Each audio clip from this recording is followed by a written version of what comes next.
கன்னியாகுமரி வரை மற்ற அண்டை நாடுகளில் இந்துக்களுக்கு ஏதாவது ஒரு பிரச்சனை என்றால் வாதாட போராட அவர்களை தட்டி கேட்பதற்காக அமைப்பு உருவானதுதான் இந்த விஸ்வ இந்து பரிஷத் மற்றும் பஜரங்கள்.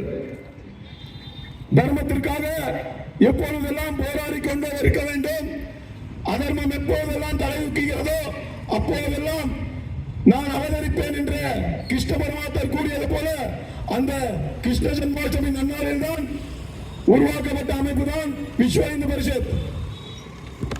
1980களில் நாட்டினுடைய நாயகன் அயோத்தியில் ராமருக்கு ஆலயம் கட்டுவதற்காக பாரத நாடு முழுவதும் இந்துக்களுக்கு எதிராக செயல்பட்ட அரசியல்வாதிகள் எல்லாம் தன்னுடைய மாநிலங்களில் யாத்திரை செல்லக்கூடாது, யாத்திரை வந்தால் அவர்களை சிறையடிக்கப்படும் என்று அப்பொழுது 1980களில் அப்பொழுது அச்சப்படாமல் 1984ஆம் ஆண்டு இந்த யாத்திரைக்கென்று ஒரு அமைப்பு உருவானது.